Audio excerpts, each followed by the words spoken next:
ఈ సమయంలో దేవుని యొక్క ప్రశస్తమైన మాటలు కొద్ది సమయం మనం విని ఆశీర్వదించబడదాం. యెహెజ్కేలు గ్రంథం 47వ అధ్యాయము మొదటి నుండి కొన్ని వచనాలను మనం చదువుకుందాం. చదవబడిన వాక్య భాగంలో దేవుడైనటువంటి యెహోవా తన సేవకుడైనటువంటి యెహెజ్కేలును దేవుడు ప్రవక్తని దేవుని సన్నిధికి తీసుకుని వెళ్ళాడు.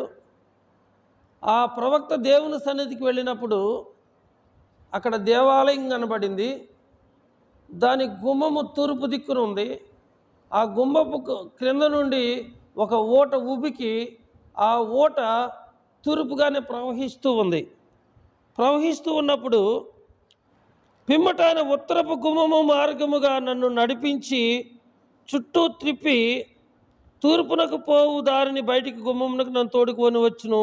నేను చూడగలచుట గుమ్మపు కుడి ప్రక్క నీళ్లు ఉబికి పారుచుండెను. అదే దేవాలయంలో ప్రవహిస్తున్నటువంటి నీరు ఆ బలిపీఠం మీదుగా తూర్పుగా ప్రవహిస్తూ ఉంది. దేవుడైన యెహోవా యెహెజ్కేలును ఆ దేవాలయం చుట్టూరు తిప్పి చూపిస్తూ ఉన్నాడు. అలా చూపిస్తూ ఉన్నప్పుడు ఒక మనుషుడు కొలనూలు చేత పట్టుకొని తూర్పు మార్గమున బయలు వెళ్ళి 1000 మూరలు కొలిచి ఆ నీళ్ల గుండా నన్ను నడిపింపగా నీళ్లు చీలమండం లోతు ఉండెను. అక్కడ ఒక మనుషుడు ఏం చేశాడంటే 1000 మూరలు కొలిచాడంట. 1000 మూరలు కొలనూలు చేత పట్టుకొని తూర్పు మార్గమున బయలు వెళ్ళి ఆ 1000 మూరలు కొలిచి ఆ నీళ్ల గుండా నన్ను నడిపింపగా నీళ్లు చీలమండలం లోతు వచ్చింది. బాగా అర్థం చేసుకోండి. దేవాలయములో ప్రవహించుచున్నటువంటి నీరు అంటే అది దేవుని యొక్క వాక్యం. దేవుని యొక్క వాక్యము దేవాలయములో నుంచే బయలుదేరింది.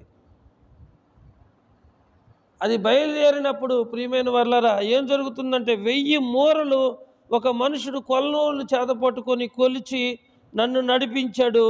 ఆయన నన్ను నడిపించినప్పుడు ఆ నీళ్లు చీలమండలం లోతుకు వచ్చింది. చీలమండలం లోతున ఉన్నాయి. అంటే ఆ ఊట ఉబికి తూర్పుగా పారుతూ రాను రాను రాను రాను ఆ నీరు చాలా ఎక్కువైపోతుంది. ఆ నీరు ఎక్కువ అయిపోతుంది. మీరు బాగా అర్థం చేసుకోండి. ఆ నీరు దేవాలయంలో నుండి వస్తుందంటే ఇప్పుడు ఆ నీరు అంటే దేవుని యొక్క వాక్యం. ఆ నీరు అనేది దేవుని యొక్క వాక్యం. అందుకని దేవుని వాక్యం తెలియజేస్తుంది. అనుదినము ఆయన గడప యొద్ద కనిపెట్టుకొని ఆయన మాటలు వినువారు ధన్యులు. దేవుని యొక్క వాక్యం ఎక్కడి నుంచి వస్తుందంటే ఆయన గడప క్రింద నుండి ఉబికి ఊటగా మారి అది తూరుగా ప్రవహిస్తూ ఆ బలిపీఠాన్ని తడుపుతూ ఉంటే ఒక మనుషుడు కొలనూలు చేత పట్టుకొని తూర్పు మార్గమున బయలు వెళ్ళి 1000 మూరలు కొలిచినప్పుడు ఆ నీళ్ల గుండా నన్ను నడిపింపగా నీళ్లు చీలమండలంలోకి వచ్చింది. ఆ నది క్రమక్రమంగా పెరుగుతూ ఉందన్నమాట. అలాగే మనం దేవునిలో ఎదుగుతూ ఉండాలి. దేవునిలో ఎదుగుతూ ఉండటం అంటే 1000 మూరలు కొలిచి నన్ను నడిపించగా ఆ నీరు నా చీలమండలమునకు వచ్చింది. ఒకానొక సందర్భంలో దావీదు అంటాడు, నేను దేవుని సన్నిధిలో పచ్చని ఒలివ మొక్క వలె ఉన్నాను అన్నాడు. తర్వాత నేను దేవుని సన్నిధిలో పచ్చని ఒలివ చెట్టు వలె ఉన్నాను అన్నాడు. మొక్క ఏమైంది? చెట్టు అయింది. అలాగా మనం ఎన్ని సంవత్సరాల మట్టి దేవుని సన్నిధికి నడిపించబడినప్పటికీ కూడా ఆత్మీయంగా ఎదుగుదల లేకపోతే, ప్రార్థనా జీవితంలో అభివృద్ధి చెందకపోతే, పరిచర్యలో నువ్వు అభివృద్ధి చెందకపోతే నీవు ఏమాత్రము ఎదుగుదల లేని వ్యక్తివిగా నువ్వు కనబడతావు ప్రియులారా. కాబట్టి ఆ దేవాలయములో నుండి ప్రవహించుచున్నటువంటి ఆ నది తూర్పుగా ప్రవహిస్తూ ఉంటే 1000 మూరలు కొలిచినప్పుడు ఆ నీళ్ల గుండా నన్ను నడిపించినప్పుడు అవి నా చీలమండలమునకు వచ్చాను. ఆయన మరి 1000 మూరలు కొలిచి నీళ్ల గుండా నన్ను నడిపింపగా నీళ్లు మోకాళ్ళ లోతుకొచ్చాను. మరలా ఆయన ఏం చేశాడంటే మరలా 1000 మూరలు కొలిచాడట. ఒకసారి 1000 మూరలు కొలిస్తే చీలమండలం దాకా నీళ్ళు వచ్చినాయి. ఆయన మరి 1000 మూరలు కొలిచి నీళ్ల గుండా నన్ను నడిపింపగా నీళ్లు మోకాళ్ళ లోతు వచ్చాను. ఆ నది పెరుగుతుంది, ఆ ఊట ఉబుకుతుంది, ఆ ఊట బాగా ఉబుకుతుంది, ఆ నది పెరుగుతుంది. 1000 మూరలు కొలిచినప్పుడు ఇంకా కొంచెం పెరిగింది, ఇంకొక 1000 మూరలు కొలిచినప్పుడు ఆ నది ఎక్కడి దాకా వస్తుందంటే మోకాళ్ళ లోతు దాకా వస్తుంది. చీలమండలం దాకా నడిపించబడ్డాడు, ఇప్పుడు మోకాళ్ళు లోతు నడిపించబడ్డాడు. అలాగే మనం కూడా ఏంటంటే ఎక్కడ వేసిన గొంగలి అక్కడే లాగా ఉండకోకుండా మనము విశ్వాస విషయంలో అభివృద్ధి చెందుతూ ఉండాలి, అభివృద్ధి చెందుతూ ఉండాలి. ఇప్పుడు ఎక్కడి దాకా వచ్చినాయి ఆ నీళ్ళు? మోకాళ్ళ లోతు దాకా వచ్చినాయి. ఇంకా ఆయన 1000 మూరలు కొలిచి నీళ్ల గుండా నన్ను నడిపింపగా నీళ్లు మొలలోతుకు వచ్చెను. ఇప్పుడు మూడోసారి కొలిచాడు. మూడోసారి కొలిచినప్పుడు 1000 మూరలు కొలిచినప్పుడు ఆ నీళ్ళు ఎక్కడి దాకా వచ్చినాయి అంటే మొలలోతు ఇక్కడి దాకా వచ్చినాయి. ఎక్కడి దాకా వచ్చినాయి? మొలలోతు దాకా వచ్చినాయి.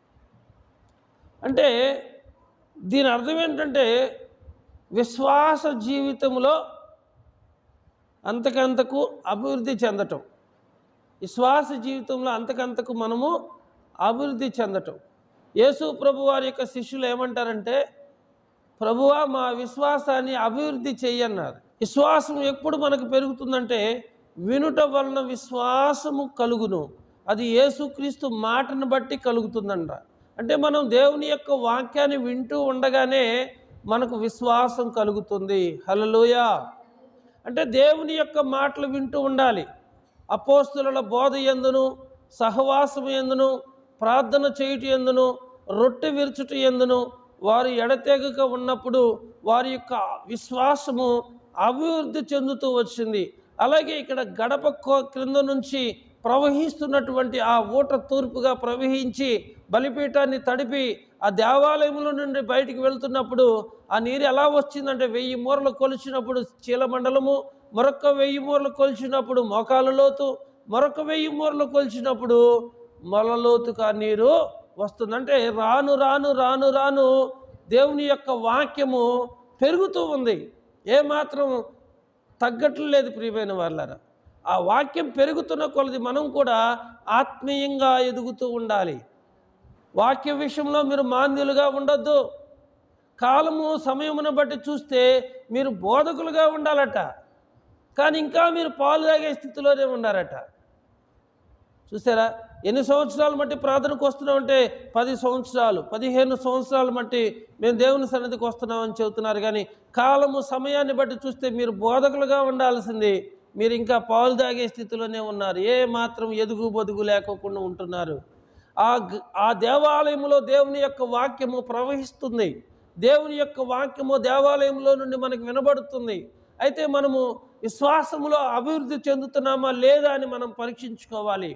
ఇంటికి పునాది ఎంత ప్రాముఖ్యమో దేవుని యొక్క మాటలు మన విశ్వాసానికి అంత బలమైనవి అన్నమాట. అర్థమవుతుందా? ఇంటిని పునాది మోస్తుంది కదా మన చీలమండలము, తర్వాత మోకాలు, తర్వాత మొలలోతు. ఈ విధంగా దేవుని యొక్క వాక్యము దేవాలయంలో నుంచి అంతకంతకు ప్రవహిస్తూ ఉంటే ఆ ప్రవహించేటువంటి వాక్యాన్ని మనము వినాలి. మన విశ్వాసాన్ని పెంచుకోవాలి, మన విశ్వాసాన్ని పెంచుకోవాలి. తర్వాత ఇంకను 1000 మూరల కొలవగా నీళ్లు మిక్కిలి లోతై నేను దాటలేనంత నది కనబడెను, దాట వీలు లేకుండా ఈదవలసి వచ్చెను. ఈసారి 4వసారి కొలిసినప్పుడు ఏమవుతుందంటే పూర్తిగా పెద్ద నది అయిపోయింది, నది బాగా లోతుగా ఉంది, ఇక నిలబడటానికి అవకాశం లేదు. ఆయన ఈదుతున్నాడంట. ఆయన ఏం చేస్తున్నాడు? ఈదుతూ ఉన్నాడు. అలాగే మనం ఈ అనుభవంలోకి రావాలి. దావీదు ఏమంటున్నాడంటే నా గిన్నె నిండి పొర్లుతున్నది, నా గిన్నె నిండి పొర్లుతున్నది.